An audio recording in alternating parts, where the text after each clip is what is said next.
yo, Martin Kwebu dienu no suru. Because on one Nkansah Martin Kwebu so corrupt. OSP na Nkansah so investigating ho. Martin Kwebu so who is OSP? We are corrupt. 40,000 bribe allegation and sika. Martin Kwebu say what na office one of JN. I don't know what me aka wan say. Martin Kwebu esho nkrata or say who OSP Kisia Jabin. What to office now so a year edubu enfa 40,000 cedis. Embra war office. And what to be about be yano. What to be about be yano. Not just a what to be yano dia silence na say say. Not just your balance equation on Martin Kwebu and Mr. Jengo so. Because the man who run Martin Kwebu subwa run or the airborne. And here no neighbor ye Martin Kwebu so one Nkansah corrupt. So who watches the watchman who appear you know? Who watches the watchman? OSP. But and then young call and subdubu p yabekomudie but be a young kumupi. $40,000 allegation Kisia Jabin Martin Kwebu de two so what can want some now what about PPD and some who what the actually yabasa and some digging so but bring call a dibuna being a Kyeremanteng and yababe dinkomo na nkomo a yababe dieno me de personalities are run a bit in common. First and foremost, and there every Miami nearby who needs no introduction, but he been introduced anyway. But don't wanna dear Budimino, the Yabaka so a household today. Don't wanna Budimino, Mampo ni this year, Mampo ni ba or a this year, Nkansah. Kwasibroni a friend of philanthropist that be a become a senior wired woman pono a beauty HROS yade but on no donny mine and also or ya dear what a ye cra or freeze a be a wing but or no or ya dear bois cra or freeze send your bay development bebaho the Nkansah by a yellow single handedly or no as obey said ye development a beba a year asante mampo. Etienne owofi ha ya ne do betwetwe nkomo na yakwa edimo because okwa akoto aba no ya de no twetwe nkomo ewofi ha okoto aba no ewie ye no medua ba bi hu na dim e na be se de bre na ya twetwe nkomo ewo efi ha sei na waba watena se ya betwetwe nkomo nana ya Beatrice owarewa sian ewo fi ha sei ya ne no ba betwetwe nkomo enti watena se dada the no area yabeko ahafuano south west na yakwa akotwetwe nkomo ewo ho Honorable Elvis Osei Bensa Dapa Honorable Elvis Osei Bensa Dapa will later be joining me on the program this afternoon. My friend Wonder Boy CC White Wonder Boy Magica Oyedo ho edema a bride a champion only God knows adia stick to me anye adia kwabna of ejusu to me anye Wonder Boy ayado the constituency it's here the Honorable Elvis Osei Bensa Dapa ewufi hadba yadeno ebedi nkomo mafidie no and now say we have lots to talk about but right about now Nanaya Beatrice Owarewa Sian Atenase Nanaya good afternoon. Afternoon. Mao aha. What's the name? Ben so beje wo so. O se waka. Enu anu no. Na ho ye. Mo ho ye pa. Okoto abawie de ye nhia. Me pa try. Hey, na se bibia dedi. Anyway, so how's Mampong? Mampong, everything is okay. Everything is okay. Okay. Because I do recall that just before you went to Accra to cast your ballot or you went to vote, you visited the place before you went to Accra, right? Yes, please. The last time I spoke to you. Yeah. So where do we start from Mampong? Let's start from Mampong, right? Okay. Because they say charity starts from home or whatever. There's that adage that. But let's start from Mampong any which way. But the last time, a couple of weeks ago, you were here, we were talking about Mampong. And I do recall that you were so peeved that you stated that maybe you wouldn't continue with the work on the AstroTurf. But just recently, I realized that you went back and it seems you started work again on the AstroTurf. Tell me about it. What informed your decision to go back onto the park to work? Because maybe on the sidelines we were also hearing something on the sideline. I think some boys wanted to demonstrate and all that, but that's a secondary matter. But what informed your decision to go back to work on the AstroTurf? Mampong Hini is the one that changed my mind. Oh, okay. So he was asking me, pleading that I should continue with the park. And then you also mentioned that, you started this work, you should continue for the youth. And I also heard that several youth within Mampong wanted to demonstrate against the leaders. And I don't think it's necessary. I believe I'm the one who started it, so I should be the one who finished it. Oh, so eventually you met Asante Mampong Hene. Yes, please. Because the last time you came here, you hadn't met him then, but you indicated that you were going to meet him. So eventually you met him. Yes. And he actually told you to go back to work. Yes, he said, I won't force you since it's your own money you're using, but if you can please go back and continue, and that the assembly should assist you. Oh, okay. Yeah. So are the assembly for it now, or is the assembly for it now? When I contacted the MCE, Honorable Yakubu Isif, he told me that he was traveling outside of the country, so this week he'll be back. But I put 8 trips of filling on the park. Just recently? Yeah, they put 4 today and last week 4, making 8. Oh, really? Yes, please. You have so much love for Asante Mampong. Oh, so work has begun on it again? Oh, I just put the filling. So if I'm allowed to get the machines, like the grader and the roller, then no problem. Yeah, then I'll continue. Well, I'm surprised because I think what we're hearing in the back, or what was coming up, was that the youth weren't pleased with it, and the same youth, we understand, wanted to demonstrate against the leaders. Yes. Meaning, it was a cooked up story. It's true. Yeah, maybe I can conclude it was. They said that the park was too small and they wanted 11 or 12 players instead of 8 players. So I think half a loaf is better than none. You have nothing, so so no problem. It's grassing instead of the AstroTurf, so it shouldn't be an issue. I think the youth will be pleased with you now, or pleased with the ongoing project now. Anyway, let's move from Asante Mampong, and maybe all I can say is God bless you for that, because you did something for Mampong, the youth of Mampong, or for Mampong as a whole. Everybody will benefit from this project. Yes. So you were here the last time, just before you went to vote. You went to cast your ballot at the NPP headquarters, right? Yes, please. And even though we pushed you to the wall, you wouldn't tell us who you were going to vote for. I didn't want to let other people buy into my idea. I wanted everybody to have their own his or her independent thoughts. Yes, please. Because everybody has a preference. And do you care telling us who you voted for right now? I voted for Baumia. You voted for Baumia. But even if I voted for Ken, I'll still say yes. Yeah, because at the moment we're talking reconciliation, so we are all family. We are one. Yes. So now, Dr. Mahmoud Baumia is the flag bearer of the NPP. Somewhere last week after he won, a whole lot has gone and water has gone under the bridge. We've been talking, we said a lot about his win and the way forward. Since you are here, Nanaya, you are a patron for the end of the party, and so you have a say. Yes. What do you think should be the way forward? I know we're talking reconciliation now, but since Baumia has won and is currently the flag bearer of the party, what do you think should be the way forward? What do you think he should start doing at the moment?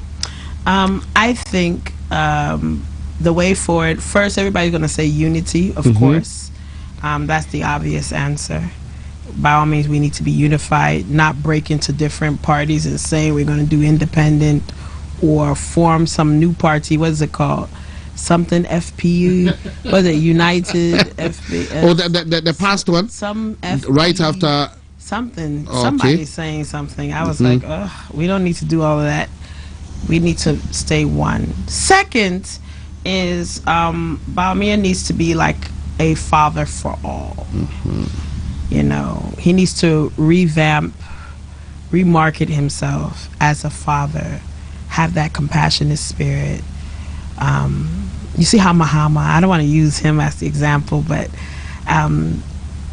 Ghanaians forget. Do you understand? So how Mahama remarketed himself, and in the beginning people were against him. Oh, NDC never, and here we are today. So Baumia needs to revamp, look back at, get a map. You know, there's a think room in the headquarters for MPP. So they need to put all the 16 regions on a map and see how many seats MPP has currently. See how many seats, another map, have they lost. And see how many seats that there were marginal errors or there were lower votes, and go back and try to gain back to those voters. So and that will be only through talking. You know, because right now though Ghana, everybody say Ghana is okay, but people are still struggling. People are still finding it difficult to eat 3 meals a day. You know, right now they're going from paying 400 cities for Zoomline workers to 800 cities recently. I don't know if you've seen that. Yeah. It's still low. You can, how are you supporting a wife, a child, and some children on an 800 Ghana city salary? It's still low. Though I believe it's kakra, but still it's low. So there's room for improvement with MPP, but we can surely get there. I'm positive that 2028 MPP can win if they plan well and restructure well. Okay, so right after the elections, we all saw the other candidates conceding, congratulating Dr. Mahmoud Baumia. Yeah, and some people thought it was the first step towards reconciliation. Yes, you agree? I agree. You agree? Yes. So, but you think we can do more? I like the fact that Brian quickly picked up the phone and called Ken. Yeah. And made sure that it was captured, and he said, "My brother, congratulations." Even though he didn't win, but we all winners because we're all brothers and sisters. It's a family, you know. I love that fact that he did that, and they all went and congratulated Dr. Baumia. So it says that we all need each other. All right, so let's talk about reconciliation. So just before I go away from that, how easy or difficult do you think that will be? I know that we've gone past that because some were thinking that, oh, Baumia should go to them, but they've already congratulated, and I think they've all indicated that they will support him in his bid towards 2028, so as to wrestle power from the NDC. Right. Difficult, easy? Do you think? I mean, everything to convince someone to vote is not the easiest thing. You know, it's not the easiest thing. Even with money, sometimes some people are stuck in their ways that money will not convince another person. But if he plans and structure well, and all those aspirants join hands together, we can definitely win 2028 if we're one. All right.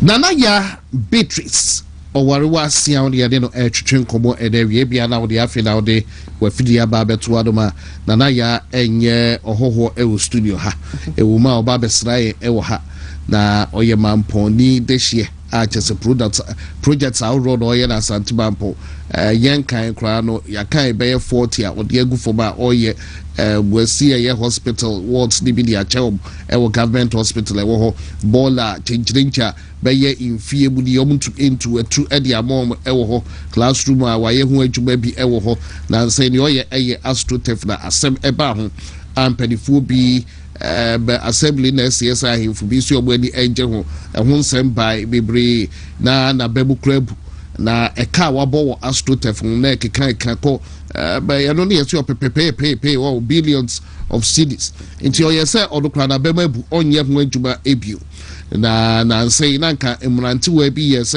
omo ekwa akoye oye kire obubu afu eye omo mpanifuo no na afedie bono ahwa no se da bi ene omo bekwa akoye dedede obekwa akoye astrotef no sa ono ani sika odi butum sika ode beye sa ede amount enti e ho ne yedu ana mi bisa no na last time I be hundu wa na cheso okoto aba ono ye NPP patron na okoto aba e wa Accra headquarters wo eno na ye dey share ye dey no share bi o na mi bisa no munsem si say no Dr. Baobia na ewi ni echiri nsem no odwene ho say eno no nso echiri mu ne opese ohun ene ne ma osusu sese party no eye ho nkomo ena na ye die enti aka party ho nkomo kakra ye de ho nkomo kakra ye mbie mu ena ne aba ye say to vote so Ayawaso East constituency, you know, omo na da power so say.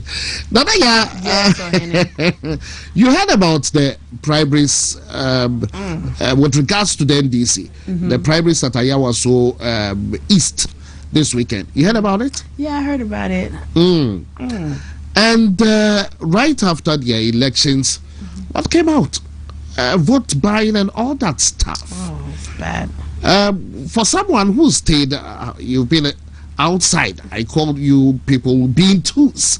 You've been out for so long a time. You grew up there in another system.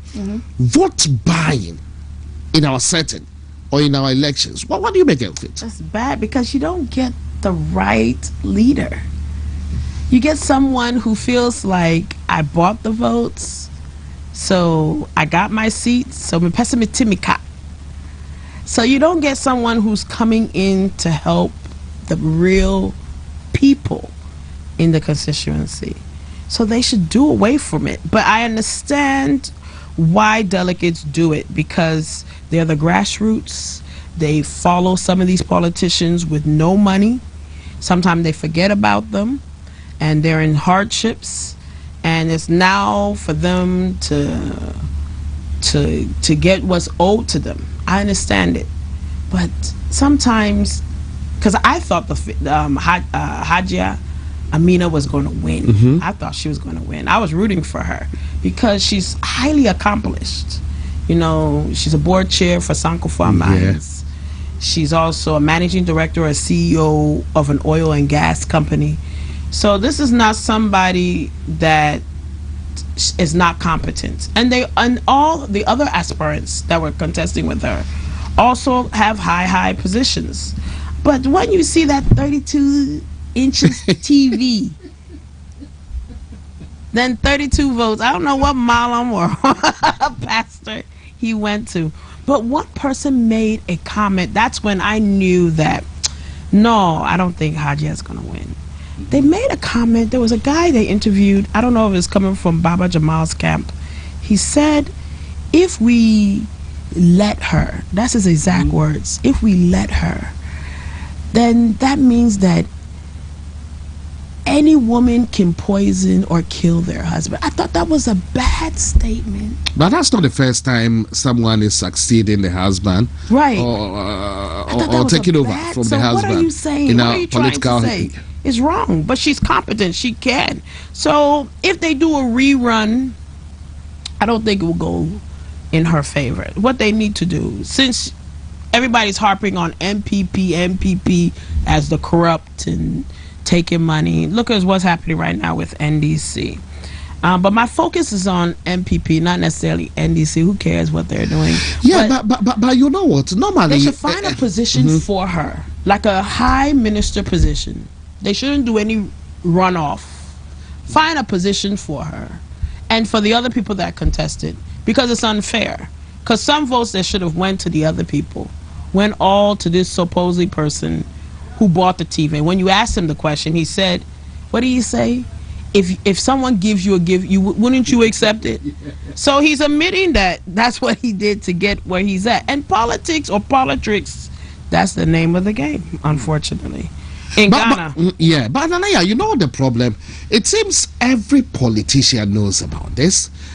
We've been talking about this for ages. You want to go into an election, and there is the demand from these people who call delegates.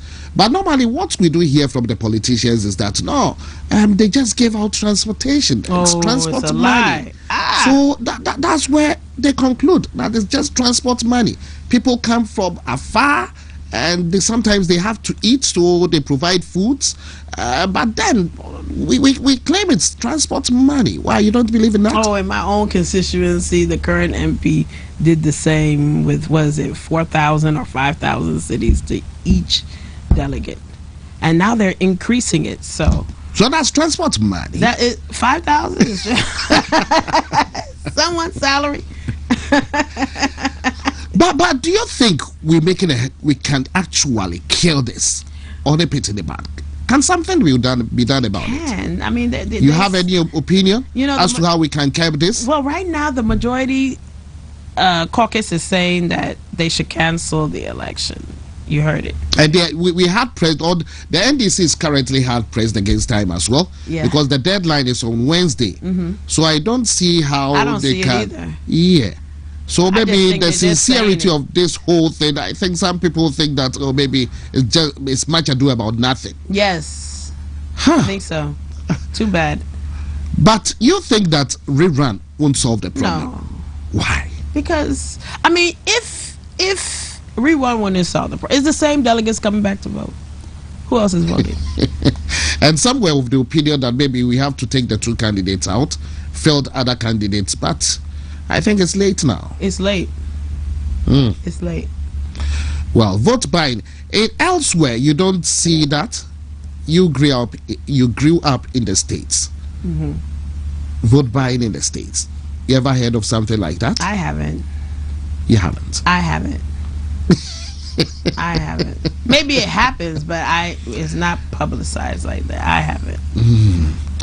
I was reading about what happens in the States with regards to vote buying over the weekend. Then, well, maybe not so much. Not like what goes on in Ghana that they demand it from you. Yeah, they demand it. Yeah, and if you don't pay, you lose your seat. You lose your seat. To Nanaya.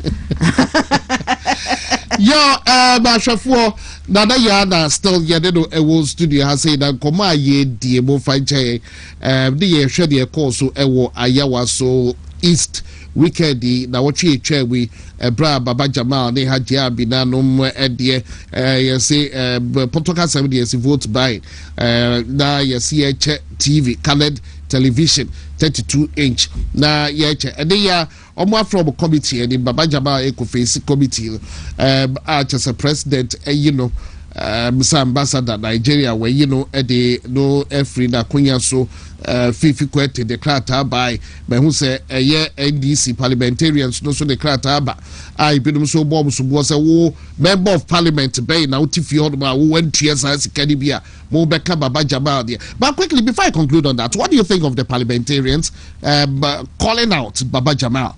Accusing him of maybe vote buying or calling for investigation, because I think it cuts. Some people are of the opinion that it cuts across. So do they have that moral thing to call him out? What do you think of that?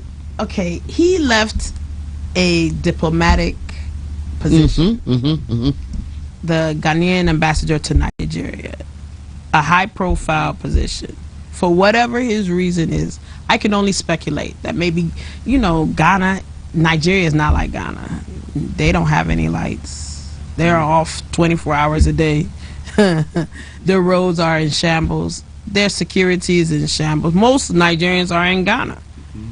So I could understand maybe some of these were his reasons for not being comfortable in less than a year or even less than 6 months.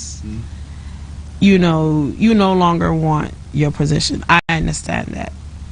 But the vote buying should cut across. They should investigate, but I don't think it's going to go anywhere. They should just find Hajia a strong minister position. Leave them there. Find the other aspirants another position and call it a day, so that MPP wouldn't use this against them. But from what I gather from what you said, it seems you're of a high opinion that Hajia should have won that seat. Or maybe it was. Maybe I'm a little biased because I'm a female. Actually, that's what the polls indicated as well. Musa Dankwa came out with this thing that indicated and she did that well. 32 by just yeah. With the vote, she did very well in a NEMA headquarters constituency. Wow. I think Baba Jamal won maybe 30 or so, 30 votes. Yeah, something votes. Like yeah. So she did well. Yeah, she did well. Anyway. But quickly on that, because this vote buying thing is becoming sort of a headache in this system of ours. Maybe you also down here going forward.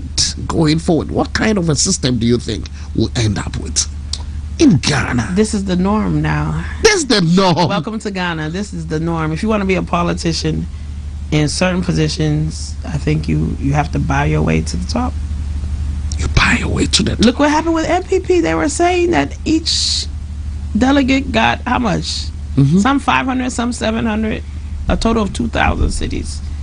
So NDC is also, they shouldn't say that there's corruption in MPP. There is also corruption in NDC. And it has age-long matter. Anyway, Nana ya ewa ha say yedin komo na mekoba akoso na mekai obi on say Honorable Elvis Osei Bensa Dapa. And so ewa hadoma echire yade no besi nkomo na yade no besi nkonya na yade nkomo ba right now Nana ya Beatrice Owarewa Siao and yede nkomo ye koso ewa ye my gademu hey ewa yade sika but Nana ya, the last time you came here you were talking about the minimum wage. Yes. About the economy now.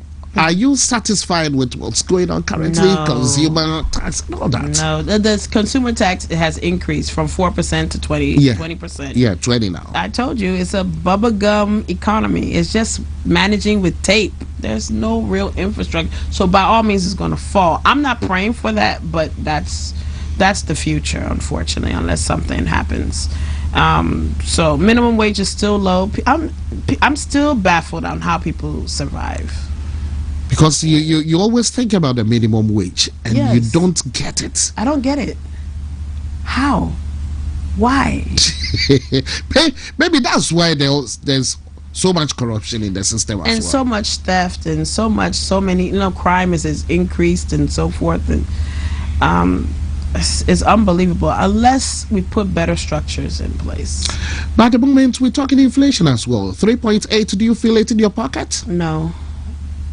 You think it's just a matter of figures? It's just bad figures around. I mean, well, when you buy your lights and stuff like that, you do see that there is increments and so forth like that. In water, you see that there's increments. But everybody seems like they're comfortable because the dollar is down. I don't know. Yeah. And fuel is down. So that's how they're averaging everything. But it's not about foreign currency. It's about, can your day-to-day Ghanaian eat? Can they survive? If they were to go outside to buy food, are they complaining of the cost of food?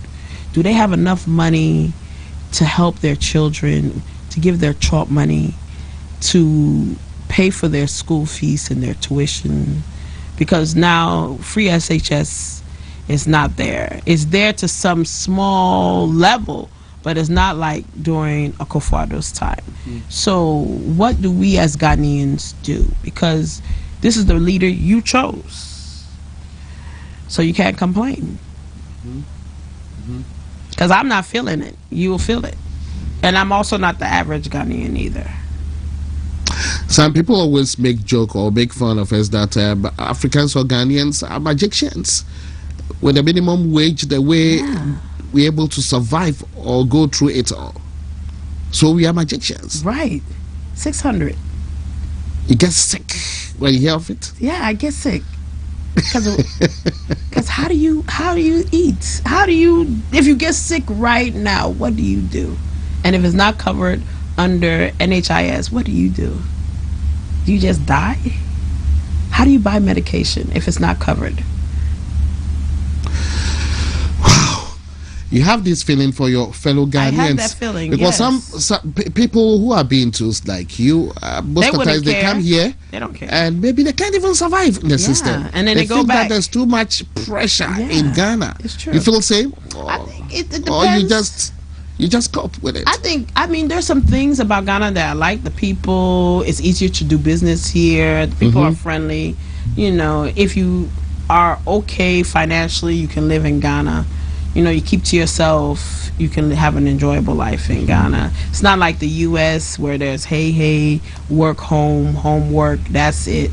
You know, you can actually have a life and a social life and things like that. And it's easy to live in Ghana. You love the social life here I love as compared to the States? Correct. Feeling loneliness all over. Yeah, people feel lonely in the States. And so much depression as well. Depression, look at how they pick up gun and shoot and so much crime and 1, 2, 3 gun and, you know, doing some crazy things that don't make sense. And in Ghana, it's a little bit unheard of to do those things. So, and I think that's because we like ourselves.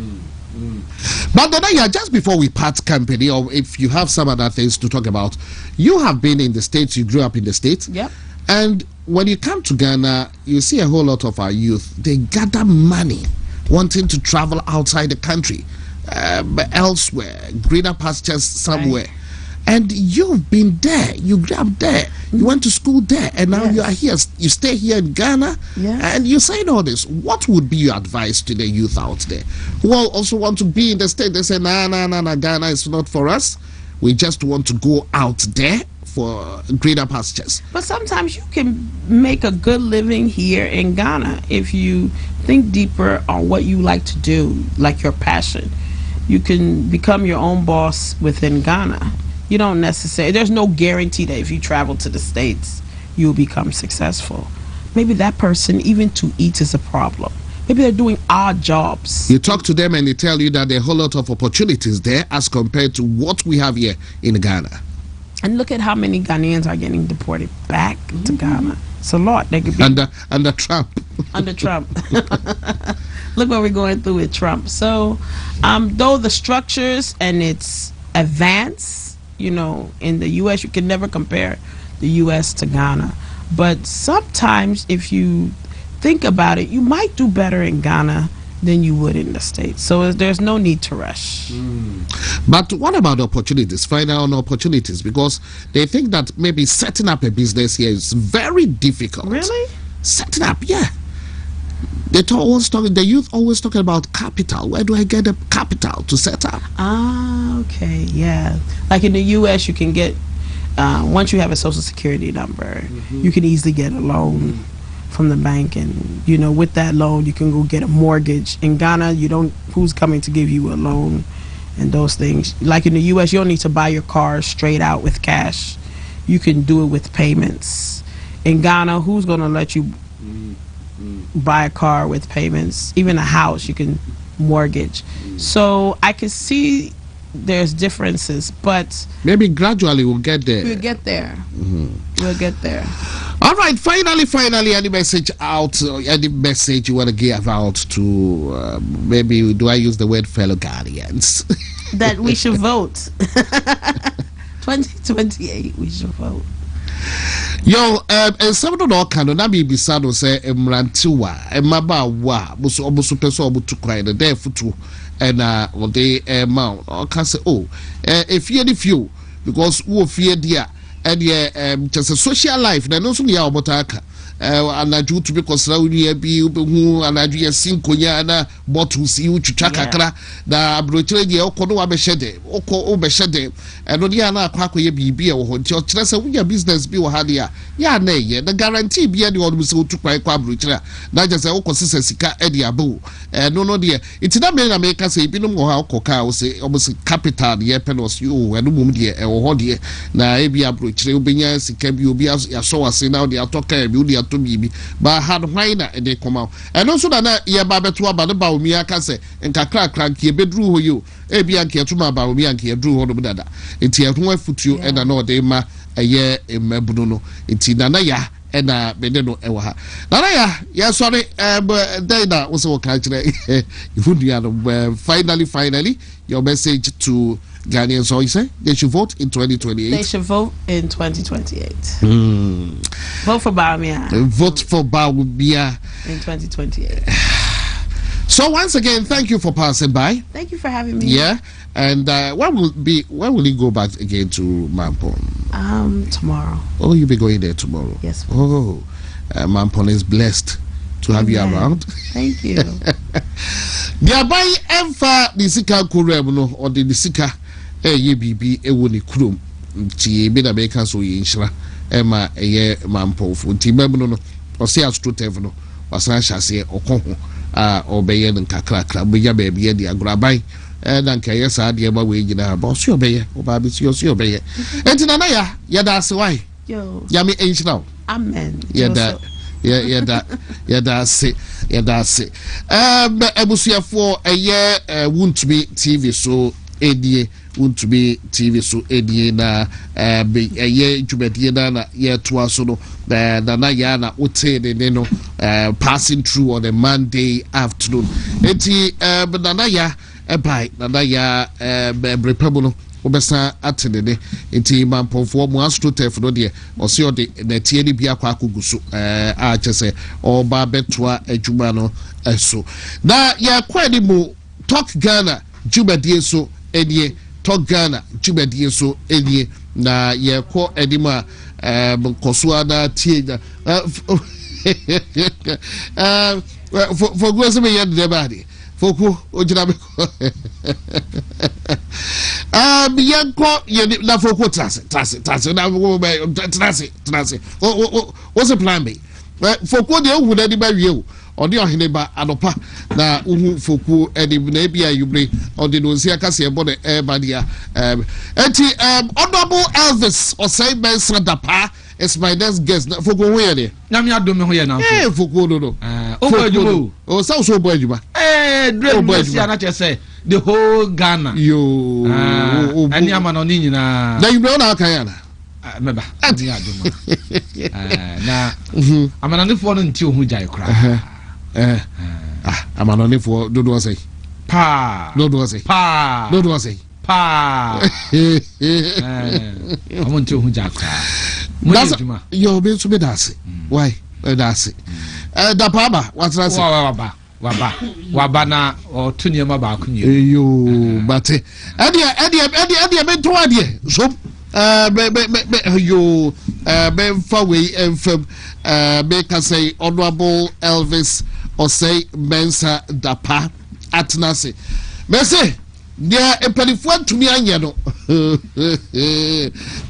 Honorable Elvis Osei Mensah Dapa. Yeah, sorry, yeah. We chanito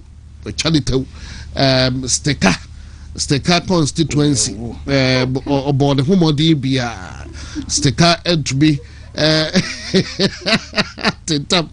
I just want to be a friend say Kwabena Buate hi Kwabena Buate is what you or quaint but I to say yes it what day but we are the one day but Honorable Elvis Osei Mensah and Dapa, I don't know how to say constituency.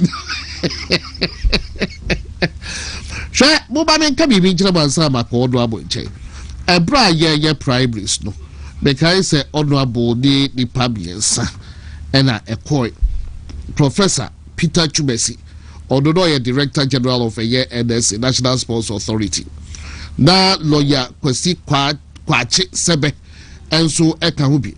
Madam Edum Chumwa also eka na be ma mo background and Honorable Elvis Osei Mensah Dapa na sa primaries no bokoye ye mu bi be abetabse Dapa de bencha danti dida sa time ye gina edim se Professor Peter Chumesi Director General National Sports Authority uginem na eye lawyer Kwache Sebe odokra de Miami interviewed ewa ha also lawyer crediting Educhumwa crowd be named Madame Educhumwa also mentioned the name.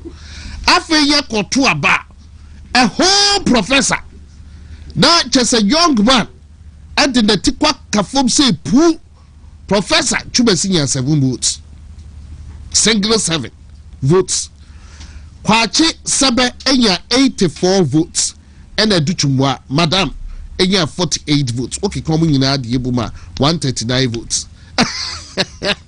Osai man said the park koya 357 votes. Maybe say Edu no say repeat ye. Ewo about to ima. Say we preaching reconciliation, but then watch the BB ewo say onye walk over. Quickly before I cross over to him, bia just for historical the constituency meaning say bia honorable on pesa but with the history. Can Japan enya 40 can Japan enya is it 48 votes representing 9.58%. Brian Champon 228 votes representing 45.97%. Mahamadou Bawumia enya 208 votes representing 41.94%. And Yao Osei Educhum enya 12 votes representing 2.42%. Kwabena Japan enya nil 0 representing 0.00%. Nipa 496 and a 2 aba ewo. Na the Wonder Boy is here. May the American you have been said any Jeff. But we are there or your Wonder Boy or had an area. Honorable Elvis Osei Mensah Dapa. Mema Baba.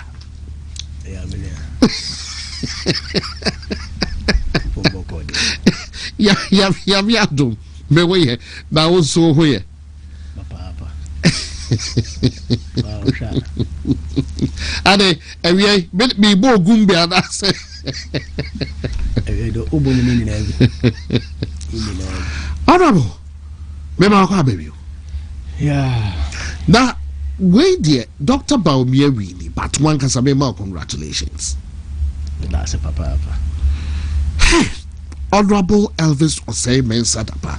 May shall see Eddie Free Hifeni. Honorable may shall see a constituency. How's the constituency?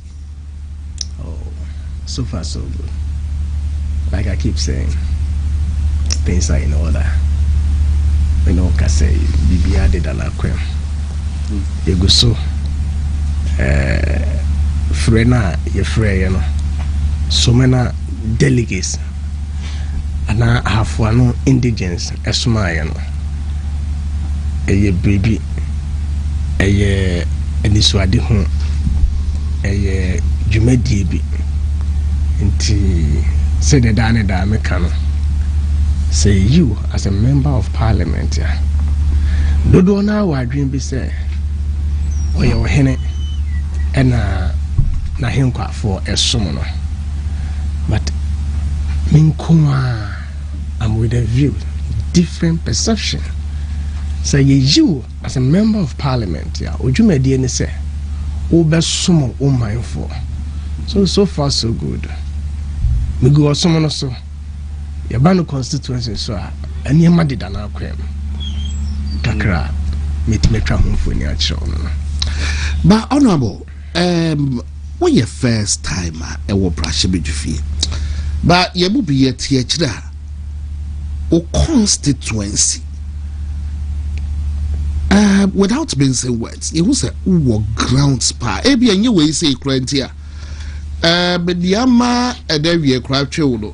Name a Juma and then reconcile. But in the last time prior to was it the 2024 elections? Juma uye wo pa edema. Dr. Mahmoud Bawumia Chinko Foko Fie Kasachiro. We saw that there are footages all over. Na empo Honorable Elvis Osei Mensah Dapa. Ebia me sha CFO. Biye baba to ba yen kumupi.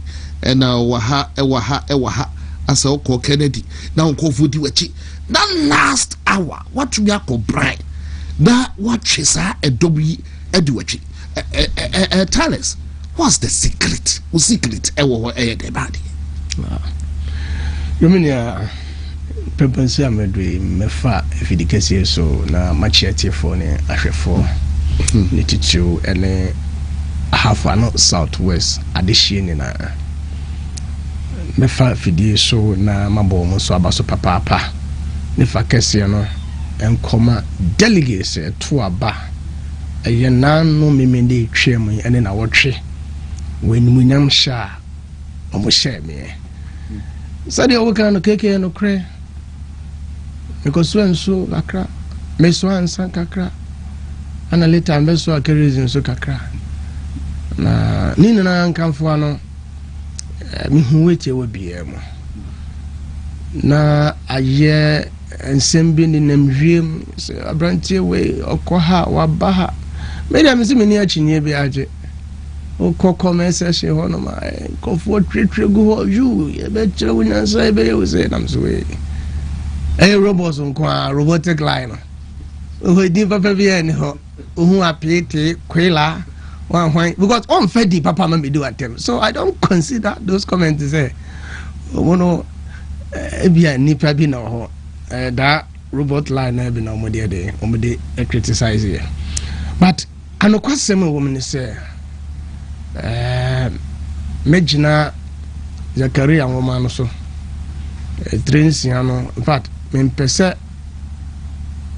metwa fanchen but masem ho be na she o se enyama ho odin so enyami tumi so asaforade na ehye yesi ye bia no eye wonyankopon madom ene humobro eye wono ana oka ebem se yatwa bawie yedina ye kan ye ho bom oba no hafa no southwest anopa bia ye platform kokroko kese no because we are me bom pa ye dia kan na ye futu sem and reconciliation bian fa bian to form sabi ni pampa die minute me ko din na chi man kunim die ba yan side na Nkansah mpo e preach o kansum dwe ene nkabo masem me kai video bia me share recently our friend Dr. Mahmoud Baumia congratulate you no na utie nkomana so I wish say nkame yewo afamo I mean many jin koma mudi ya no na say we a follower like me we di obi achi na we dey also won tia se ba ka kokonto kwa bobo equity ya na tojewa so leadership by example so we shared various aspirants and more 2 year in fact my baby mpa me carried on that very evening na me and my papa ohene Kennedy Japan he took the followers for that they shouldn't say no king no vote na okay na samimbo na merini ana ko bi so kebicho no Brian or no Baumia no voter all you have said enti we ye futu a enwura MPP for no yentrimu ye na yen comply I think by so doing unity ne be ye kese pa enenya unity no in the bunch say aya kese winning e be automatic winning e be ya dia nkuntafo no be kase constant. There's no way it can be changed. Na uhe said was a busa asem min kase ye magic bi mi abano crown up to date minim do bia enya Dr. Brian de no kwa na mekai eye the 228 approximately and also my 46% because min pese makoko kan obi de na actually akwese atwetwe kakra abemu na bibi etesa because a boy me share and say in my constituency alone for not anything at all I am going to win and I won. And you were confident you were going to win in your constituency. I said you got 45 out of 47. Dr. Jutum, they are not a candidate, but who were your MP? You see, so do baby na me ya debia ni kwase ni paje ho sabi an munyam fa media mekanya no se eyo kese na ifre bibi adom si rade ebo basa se so na wodi nhira bi ni adom bi ato so emfa ho na amana wo hyem emfa ho no people bi a wogina so emfa ho no level ground bi a wafa de nyame aka na etwase bem enema bedu me ho de say God has created me in a special way. Me come there and say in a special way. Well, some of us say you should be you free now with time. Nyamia ye ni say ya. Me kwase ade na seda mana. Magic bi empie ho said ye na me kase binu. In fact, abawe ensem piepiem. Bi mututu kwan Côte d'Ivoire, Mali, Burkina. Sabi yan Ghana ha. Isrem go to an amobe. But when it comes to elections and politics, fine. Obia when you but how dear me GD and the Hokra. Me did back up it. Send a dominacy your power, your power. And MPP so me fa akone so boy na baso papa because we understand the concept of democracy. Obia ko chere na adwe. Autocracy. Eni ye honom bebre sa said amanyokonum bi no eye no. So based on that, mebo party mpanimfo abaso from national headquarters, ebesi constituency. To hwe hawa mpanimfo conduct won ho e fa so e ma mpo followers and so far the same trend na ebi mu yam hihyi wo mu you got your time. In fact, you told Abano that very day. I took a decision upon myself. Said, "Me mpese me ko ground so okra." Me share them around area be 12 something, and me pray. And I had a call. Say me mrana. Me maybe cause so ground so and try it. Until me will hold my there will be sanity and many more. So wow. And from Mikromukunso to Nkansah, it's not far. So I drove all the way from Kunsu to Nkansah within 10 minutes. Okay. And I could do it. I could do and I could do line because me person make say me MP. And Tima Badia me beto protocol be near Juma and I said Bibi Sam. So no. I need to join the queue. From baby me buy a cosi. Penampam could do so the building pan be did him nam so no me bomb empire because me je wonyanko ponti to so mo video bi trend kakra na me come sam yenu bom said the amambre na kire se wonya yese pe asete se oni nyankopon e di nkuta ho bi we say rade say am pasa wo na wa frɛ me said the ka say one friend so obegu ye nanim ase a makumem ni pa me support no aye Dr. Braya Champo ora Yesu ye madom wo si yembom na obebie ye yan hwehwe na ebehu na wie ya no matin sempa ho to so se hwan na ne ba abusa na pata obama na wo ana aboda obama no bo so it's in a short wise saying asem ntia when say de mabusa wo nyankopon no obeye na me bom pai no nsem yem nsan star bi say me say ada aspirants and followers no wa come bomb nsa to hey massa.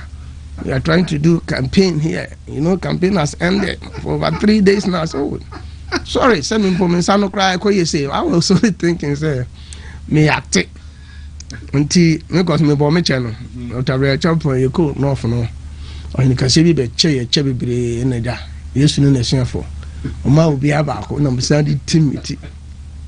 And I knew I was going to win. Some poor me white because white is somewhere a German victory. So not anything at all. Your ban half on the Southwest and Kwanda. There will be victory. So there we are many makwapa. And I want to behold at the end of the elections. Mr. Kwaku, me to my baby me coffee say right, you know, as a foot to now bomb kakra until I need to go and change. If I did the same thing during 2023 in primaries, you know. Yeah. 12 and we are not question baby and my baby DSC. me one I say ya real. Me I was only thinking it's fine. Me till say 2 o'clock you better have any. But then me one me say no. Abebia no I to 2 o'clock that. Be anon pese delegates ni fifie bantem. Timida me dawa na bobe 2-5. Phone ring no but now way you're going so. Now we are going to win. Huh? More men no here. Munjana ho say mo bobo says I'm saying no I just am be pure. I said them diga kai from Konsu to my house so and wakra. And also me 2 car within 5 to 10 minutes na masako do. Na who say right phone start free. Tomu hu mi na je ne pa dey e di gum ho ko be na I told you. I baby a mummy and Gina Mindy Kakra. No money, no quapa. Now, but I so do you know. Yami obey and come as dear. Am I? And tea. As some tell when I say, I've on the southwest. A year, Mensina. Don't want to pay myself. Sabi, yes, to Crystal Crown on your town for. And Timmy Cobasso Munina, a pay myself, but don't want a pay myself. Simply because of any member community home. Now, we do one everyone ma. The ban delegate system no so also money. But honorable Mekai will delegate in our person or can. Almost epe because men no research kakrabi even before you became an MP. I think so why invest so much in I know a scholarship near the same for a boom eco school near Ying Assam Ketwa constituency. Right? Well, and I said, Yema, almost fear Juma, the Diema, and Kofu where invest Wobumuno. ABA is wrong, almost household will be idea, we impact be our household people. Let me say double sure. At times, me Nkansah member studio here. And me percent make a can win, me win my and me percent omuna omo benefit no the beneficiaries no common moment na then no mo be but politicians will do baby say blow what and crap but I mean rough for because I mainly say I was surprised say ebusu for me pa will be try no kakra. Honorable Elvis Osei Mensah Dapa Bedeno Twetwe Nkobo with the ABA feed we chief feed na ba beto a uko Facebook aye WONTUMI TV uko Facebook and then Facebook dey active aye WONTUMI TV ewo Facebook and WONTUMI TV live ewo YouTube.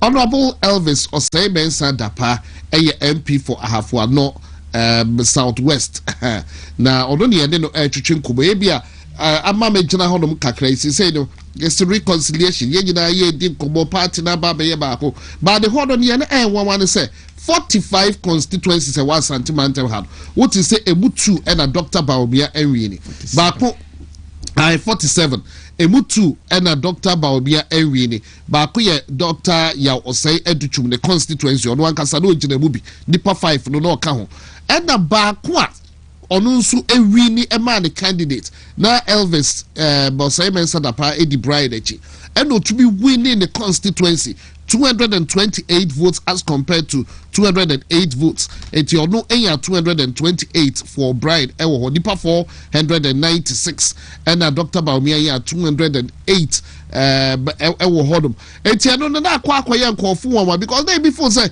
sticker said the nastika preach said the osha kwabena boate na hokeka but we submarine on namasia wa but ono eno to be shatta ye edema bride a chese constituency hono Dr. Baumia wini I don't want common na me no AD maybe say yes or hold with the constituency but you are talking about delegates now can we be for delegates you know well we no crano say ohwe ya yekuta anipa 511 and I was in Commetuaba. Okay, 496. Okay, na and to me, you know, I'm a crisis here during our time, MPP, Brana, you demand Subu or mine, you know.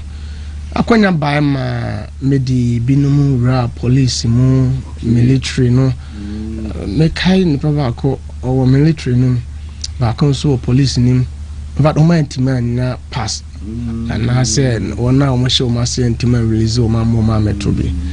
I didn't mean that. definitely coming say a bit more quabrosa. And now when I'm in Pese, my sound so a steppy on toes of some of the aspirants, especially Dr. Mahmoud Baumia and then Ohene Kennedy in Japan.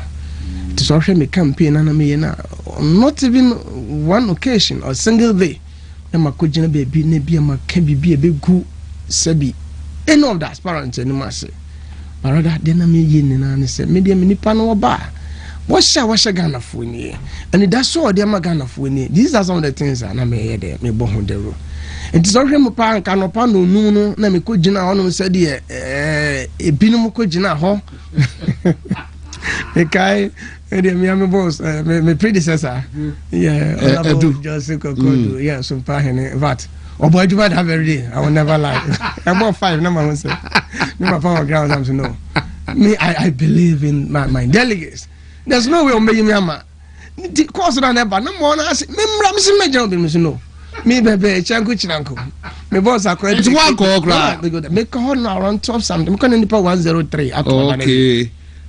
Well, no, my, what did you say to him? Come on, do I know what to call no more cotton? I'm saying, come on, baby, a trouble. I'm dress animal. If I know do I want to go out, I think I saw good in a movie. So once ya, Uncle Jim being ready, I will try my dear. Mean, yes, sure, I have fun. The least bit made me humble. About 12 years, me 2 months, and now, me could Jan and Joe with the other something, Mr. Mine. As a comment, let's do the needful thing. My name here, near here, young witness, near Hedy Pissy. I'm Penny and Pie, the Syria would the answer. And me cranny sent me coffee. Oh, me go cranny concern back. Mr. Was I start to and I'm saying, babe, me, my come away him that. I've honest address, only to me, more. What the enemy and move to the BC. And so shame pa. Can I meet me, Jam and Namos, but Namin Pesu be feel, sir. What are we influencing you? But it's not about me power. It's about baby, I'm a good dinner or someone I'm here. Me, that way the men conclude with a year, Boko minority, Boko Dr. Baumia Holo. Me was a cameras do so capture, that is a Boko Dr. Mahmoud Baumia. Mokoi munyina mukuchia Dr. Baumia. Wunya akwaya leno eka 102 bi. Ana muni na no ya minority nti. Kega so ne sia na esre. Me menchi ana different. Dr. Mahmoud Baumia say, "Hey Elvis." I'm saying, "Oh." I know didn't start to come say. I say, "Hey. Masa. Don't mind the body. Mind the engine." So Dr. Mahmoud Baumia. Was Elvis must surprise me. And that Okagu Masumboko said, "Dear do not see a chill mammy. Or you need be a course so she so be deformed come what my common in our boom. And no ne a juma to see I'm at home. Ah, Metimacasa, my JB 80%. Van and 70 BPP or constituency in 70 pay I could do say, oh, I did what they had in some about. Some yam and any tiffy. Oh, baby, no more baby. Mini echo studio. So, many are the one the Mulam what Tipragazi go bias. Baby, the share our cancer Friday cry, thanks so precise interpretation. Yes, I'm crying. And would have been one. Dr. Brown, young Mulam. Yeah, MP4 Nkwa and Num and Asia. And Obia Kwaku the baby. You see. And that Sana marketing get away na car and go so I say make a canny mabumana yet my back together because up to date reconciliation me and said be my den kakra my and my friend for my MP say Charlie the adena do no say me na yes in table kakra na ye can the outcomes go 80% the betima na 20 na me constituency chairman executives no former MPs no on to share reconciliation I don't know Obama talks I wouldn't be no my share oh okay platform so I was say share messages afutu nsem maybe me one if freedom better I say na no me chairman eko akra by ye tenase office any be mo ka sai and my in fact a whole lot me kai me communications officer me deputy organizer. It wasn't easy. What I saw between these two big men was an eyesore. Sure. That's a way. ba onyame adom yewie kra ya sa mo adwuma bi abom se oh we dey one mama ni age that is a reconciliation a chance wo constituency aka 20% na yewie na me dom ya our next meeting no few people be my good self former MP ne chairman and all the constituency executives you better national you know my sort we not just one crowd dey ma shabo di ase mo Nkansah between yourselves ma shabo di ase matter say na trivial issues are you spend it even more than hours ever and he honor so delegates no system no was designed in such a way say discipline here chuma nti ama omubu mpanimfo no though we nyani na frenching but then say me compare to other areas be a me di many bon ho akoma ye de na kama pa so we are almost done Alves and some me free asukra no this time around wo candidate here Dr. Bride you know said the woman chance you no indicate say will truly support Ediama Dr. Baumia towards the 2028 elections now who idea wa mo kra ma chance here wo constituency then now be kan chire wo nua no ma e bia almost kodi candidate bi achi a bia still mo adwen yo mo bibia wo ho pepa choka bi chire wo ma no why well gamire ye fi asemba ko be Rana ye chiano. Some can say in chiano between me and Dr. Baumia. Yeah. It was different. Not just say a unique and super. But you meeting and do webinar when you finish the kind of my.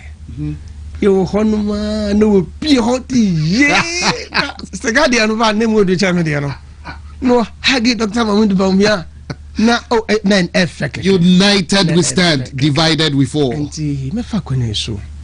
Na mas yena ye kokodi baby fufuro ne titriu se de se bia na se awie sabi de deba kokoba omuna ye debe krobo forma nti yes not the case ya obi be masintu dia to bi atono so mmeye bi atono so se ne candidate antiman re nti otoba ha e wa dwumadie num yen to ye hudin say ye Paul our mantem nanso ye besna de kanfo esan say ya bo adwumaden in fact yen ya na say majority no ekodi Dr. Mahmoud Baumia ho nti ebasa na mo a mo ye kakka mo adwuma no be yeden nti ye no ye ni na asene ye ni no asene nti ye ni bibia ade bia na ma ye di ya o kakra yen to ni nango to say obi agena baby the person should preach about unity. How are you be united? How are you be kan your ho abom? MPP, I keep telling them. Say your problem na gidigidi. Aye kete. Abrebia. Ayonko fana ye frɛ no baako ye nkabom be free entem. Penche mintem ho asebe ba no. Na overtaking abem. Na NDC for abesan hoko. Abrebia ye be back together no and na Muslim togetherness no ye na yetimi enya ne ntembra ye opposition was unipa no wani han ba ko mienu miensa no say hey baby aduro so ye nya nkaboma ye betena fi ache sa dawro no sa preaching no koso a bo say adai ayam hihie bi ato nipa so it is so far na hye ganene na say baby aduro no ye nya nkaboma. Elections is not about sebi juju say they be no chata there hey who be matter there yes and to akran fan ho who could to them cranny be who no can this not about election when can who be antwaba the job day grounds touch them, let them feel your presence, let them feel you, let them feel say you are part of them. Mekai ye call you ever to none about 2-3 weeks ago na my name delegacy aja minya hunu me fem be 3 times because na me no taban ye call north ye call voter ye be so call western Greater Accra me I was part of the team nti brepa na minya be aduma constituency me nya ne gidigidi sa ba metimi ba ko mienu mi asebe ndem mekai terian mo be no komo die ni ye hohoro menken ho pa akaw ni delegate mo apata bi sama hat bi ni ye hwigu adem ni ye jatum ba ko twe camera see you so mze I would run away with him will be a cover 30 years. And one year I said, what do you cut to Charlie? Many bam was on conversation in 74K. I can't look at you. I shouldn't forget, Omo did that count on that very day. They were all having voting rights. Yes. But one man no yes in Abukuma. Oh, okay. Okay. And these are some of the things here on grounds. Na Omo who said, Amanti kra man who so. Akawe ani ni di, okot parliament house or buy no. Or mayor fried rice sem, and mayor I didn't graduate saying. Yeah, I send that came pizza. Okay, pizza. Me no come say that no di. Me say that no di sir. O di account that so no mu, me ro turn that so no mu. These are some of the things. I mess almost mighty minority. So obi an fan ho hiem. Ebi mu kradu constituency na ochia constituent nsema. Na ohoro na sa won anim. Sabi oye janan bia. Ana se wa visit baby a eye mortuary bi ana ye mo mu hu se enti sai bia ba ye no mo ntem se do mo tie no sa na ye so ye tie obaba na no mabo ma yi no ye fe no se me ka me Saturday na control ba no me pack ka no ka me Saturday she be me nanti ya obi aso me nsa se me nsa mo na control ba na se hey hene na omo di line obi anyi ne che me the dear na mesundo wache omu dear na me different from them me ko tu sano me kwa ko di line so wa be ba so be di me so e bo kra me di one ma bo se aberwa 80 years no wa ba so mama be di ba bia me di bo aka me do me so se na be obi nko keka na sabi ansem bi ansem fatancho no ma kwa di la no so bi di so be 3 times ansa na edu me so amama be to aba no e di me hye mighty minority baby a hejina no etro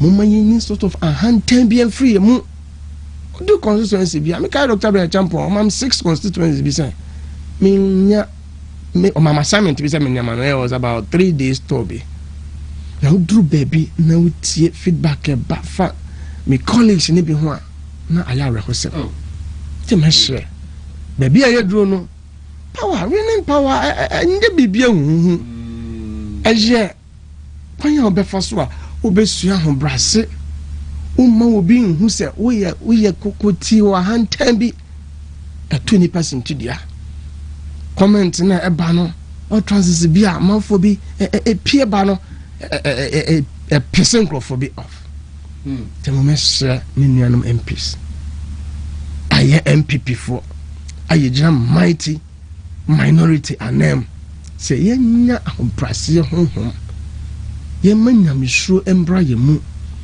na sajenim ye beson krofo ani ewo ye constituency mate for Adanahwefo Honorable Elvis Osei Mensah Dapa is the name MP for Ahafua Southwest constituency right here in the Ashanti region.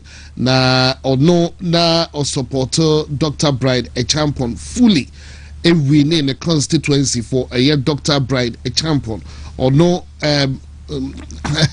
say bia or no a preaching reconciliation na when be bia free eba na all hands on deck the support to Dr.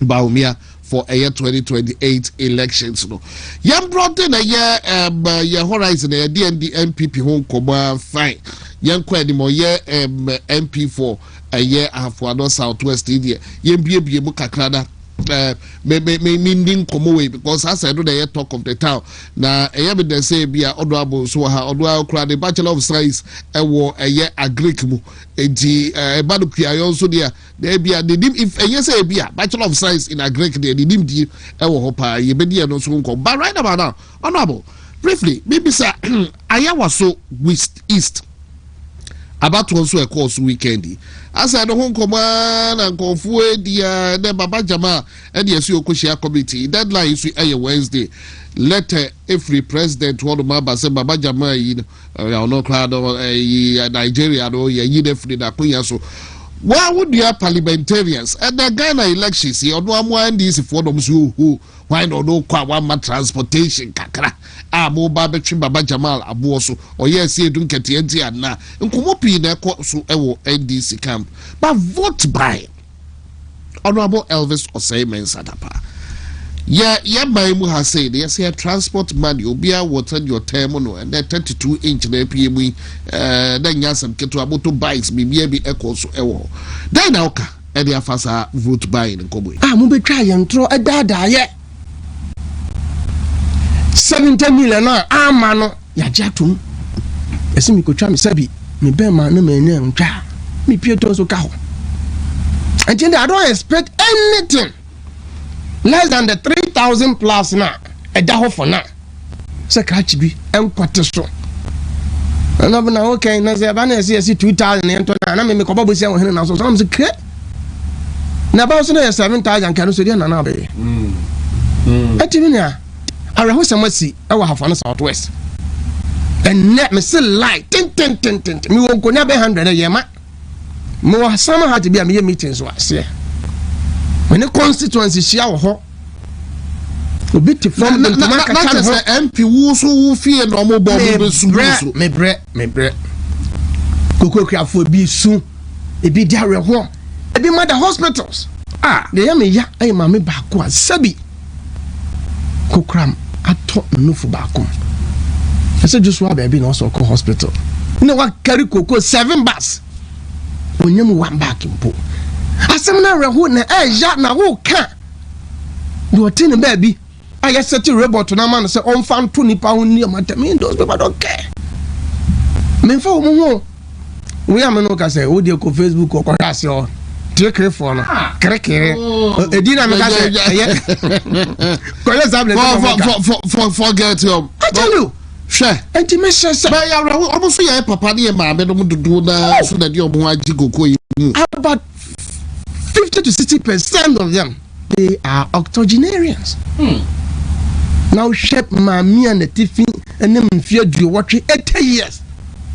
Check Mummy and South one a crack, a tramoto, and a black catchy. Nan this if one pianica. You know, and say, Mammy. Mamma. What could it like? So I can stop a man 70 million tea or quack or 2 bar at the edge you are back at 70 million. And that year, catch a person catch us or better 2,000 something. Indirectly, this is what they are saying. Oh, yes. That's how you way. Me name the baby of constituency. Me name the kind of demonstrations because of various communities. It's unsaid.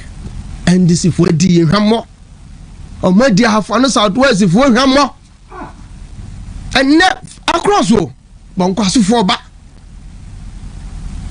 But as is all funny be back. Me see me drew mopper. Me drew her baby. Call me now and say, Nipa 11 as a baby cemetery. And I'm saying, Kakram in the Bayano, Asa. Woman, that is what I was the old Kakran wood to Botan. Money go scratch and this is what I've been doing from last Friday. Parliament close here, point, and I'm trying a driver standing by. Me baby do I mean Jema Humeda. I done cocoa craft phone, and then me feel I done cocoa craft. And this is was out of pressure about a parliament. There's I am a dear cry. Mamma Bako, na Papa Bako, Kaguma, say, Infino, or come from some croffer, as well, this in. I'm saying, then you know, I'm got Taki, a friend is a cocoa crash man. It's medium, a 2 baby, I'm some million uncle. HIC match. Near number Rianums are co retro or the poor. Kubuza, cocoa crashes, and I didn't see. It's all about that now, and not crying and yes, and that. I can't remember. Ya try say 12 na pa hu yi na bo me man nko awiemra koko kuafo na oba no se gomo busi a say yes eh the adena serious pa hey chief eh serious sabi ye gold NDC koko anu na ye ma me no ye papa no te ye papa ba kwa do ye hwasuni wo te ye no na eforu ane na che omu che mu 3 the 4 for the 2 na the one afa 1 na say na office me na me carry koko ni be ofie ho me hu sa bobo ya bi na parking onabo we de mesiro unto koko de na so je me koko isi a Ora me 300 Ghana cedi 3 million. Oh. Ade asema odi koto aduro ama Nigeria dokota atwere aduro ama se onkoto no. Anu aye dere. Amen na ura fie kwa na yam hyehyew. Kwaku afanya broken heart e bin sida e wa Hafano Southwest. I don't know about other constituencies, another district. But when it comes to Hafano Southwest, I know I did any. It can see a cock and someone never be a sicanu sebiano or Mukafamra. I don't know what to go to Triaka, not go for there. Now, the patch of that, Randy Abbey then call for Shabiba no more Kase, MPP Aja Kas indicated Pacho, Honorable Kase, Nanaka, only for Sakrata, not to Suman. Why? Now, Obuashara and Kinkai, MPP and Jack Kabiao, and a Dasono, Honorable Kasajina, Monkinkai, the Wokrata, say Jakao, ye Triabia, in Contom Pont Trot. And a doctor Radiabe Echa, Shabima Muslim Eddie baby. Carter, I don't know to whom it may concern. Now, so came and Drodo. Hey, what you made drama, Mamma, opening fear Buddha, you watch it. I do not master. So would the Coco, be free 31 million, up to 70 million. Ah! Captain's man, that channel was a two on the studio. Upon a Buzan said, we are sure so about Bayano. Me answer on friend on your Quafonsica moment. And the Mr. Canasa. Oh, my Tiaco, Madame Coco catching. Madame Coco catching, oh, Kunzabon tension. Not your phone, honorable Camus, your kind went here. Your kind went to. And this is on the 6th bed, I don't know. Oh, the omni man. Dear Sam, let's see what my se Kwaku and net. Sabi, I done a main council control. I never cry out the code as a mountain. Banchi Kwaku, I done a banchi. Mean to be that. Quarter man's on a cocker. Now said, yummy yak as a crack as a and net would you for good 30 kilo. Echo good boss, a cotton. So be 1 minute to one ablomentary car. I need a home. Coco no or more town disika. Fast one back, a bit and no question. I was one. Much cocoa sika microphone, and the cocoa sika to one, and the cocoa sika to more, and the cocoa sika to TV, and the cocoa sika to motor bicycles, and Cosiano Moko. A chama. Delegates are I was east. So move on go to Abamani Papa. You can imagine. You can imagine. Sikano ataho ba the entry. No bra for no fosu. Sikano taho. Me bra for. I am no okuadi ya ma winni. Coach fosu o losu osu. Afasa mo bonsu do me bra. Ko ya nna do koko fu am ko tara. Enna ko am tara do koko fu ase. Ne bu ofu se no ko to brante o twani na gwam se over now. Na botere. And until I'm not too about a small you say young parliament near go to call mama. Why you control reckless? We are going to push them. Within this week, and Friday, I was saying next come you. We have to, and it's a must. So we have 40 minutes musica. No more a minority MPP for young so much and a common so. Young so ye omuntine wo.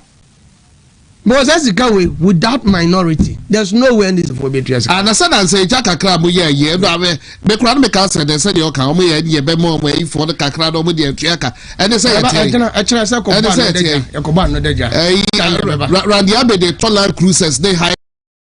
Private jet in you private jet in for anyone. When you when you did it. Because obu ebu pasia nsema obu kan ye no way but sika de Randy Abbey nya bi to Land Cruisers and a Toyota Hilux now the osu ntuaka wo mai be de yesa honorable ye sorry tumedie no so enche no nsia kase ebo no eba de krakra de o ka kire Ghana for the constituents ne ubia well kakra me kan say about what de enu say Ghana for yeti about wase nene amanoko no open fakese pa abegyina mi no so MPP ne NDC MPP ne ba o try so obeka no kre na wo de ayem ponto djuma NDC ne so ba o try so obetwa nkontompo kese wo de agi tumi na tumi ne ba wi a ni paka krebi a chesika no adie nyomo se ta hwe kwanya ye fa so de agenda 111 bai say NDC a kasa sika we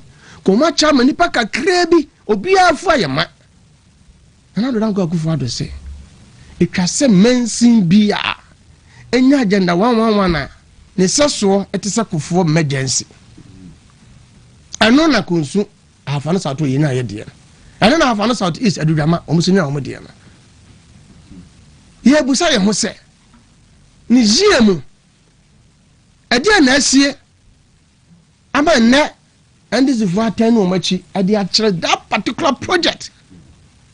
You read the rate at which as in Nkansah accident ACC and no friend by free Namia do Nkansah or the Duke of Anoche no would can. Meanwhile, ya nearby a boy no pay and can never far. Ube said the one who teach man, I didn't do our houses so now you try for your trap. Mojano also, yes, with a short time, I want to be back. We are about 86-85% done. What is left? They make a check of what you want to say. I do bring woman fee any. Mama yani na ho. Ni won say Ghana there apart from NPP. There be am ba me the perspective no be the free half an Southwest never. Half an Southwest. Say NPP aba kan na hu ko child. First one papa ko fo be ye. Followed by the second one. Na mi adum yetime ya kodu do nya kwanta ko tia kasaka half an Southwest and then na me dom kro bia nyankania aka about 11 now we are done. Okay, these are some of the things that you consider near share ni just to aba so ye busa se ya ye ko to aba na dia na ye hwe dia na ye consider mpo de to aba te me shaga na fo mama ma ye nya ye ho brobiem enne ma sofa wo fie papa koko kuafo atinu a kire me na mewa minto koko eba ne say and then this if I can't talk we di breme because I'm a sitting member of parliament. I need to bring cash out to pay farmers, cocoa farmers.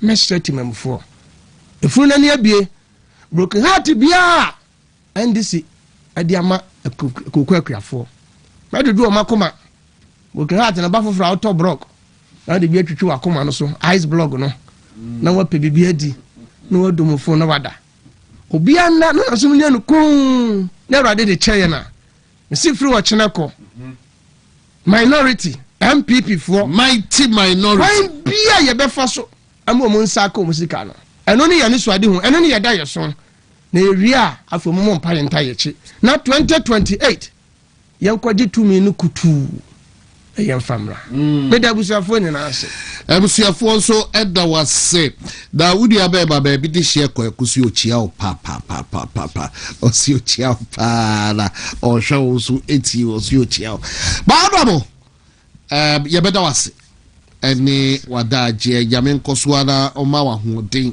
na usofa som constituents ne ye Ghana enyina where your God sent to your constituents and to Ghana at large. Iti yamen kan yeah yo mate okay any akwadia ebia wo ka bibi na de ebetwa to a yo mbembre mefa kwene so achia Kwaku amankwa teleni a wo konso aye frema dodora frena adeba sanso na coach posu a oboyo so na boga kosem ono so obomo mpasa so ho na matuhwa ko mankrazu zongo ujakai onabu ujakai ni chan papa chama 1 chama Eric and also mefa kwene so sounds na afana Southwest nkwa na me constitution so organizer odu organizer afana Southwest but what to turn on off okay you appear at organizer and so me chan papa afi obi bia o afana Southwest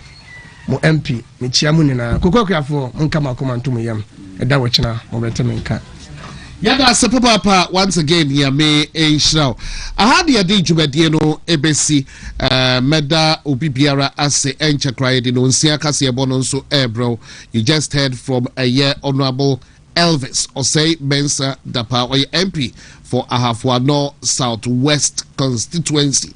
The wonder boy, I call him. Baha eda yedi ebesida ekuyaforo wontumo bwasi why na bantu aba amfamba no onye minister for a year agriculture and onye cocoa board CEO and ya obama fu mo de akonya edi akire eba no ɔno wakoto 4 Land Cruisers a ɔso yɛ no ɔmo de yɛ adwuma ɔde kɔ district no district ochinchi mu nso a sika no ɛmma wato Hilux Toyota Hilux yɛsɛ 110 na ɔsɛ dɛ bia yɛ 110 na ɛmo yɛ 22 pɛ ɛna ɔmo ato na Hilux ba kokra boɔ ɛyɛ sɛ ɛnso ontua oka o nti ɛno no ɛyɛ asɛm honorable ɛsɛ minority no ɛbɛyɛ hu bibi nti yɛn time chuku na yɛnhwɛ de nyame ɛbɛyɛ midin ɛde Kwaku Kyeremanteng Nkansah keike edie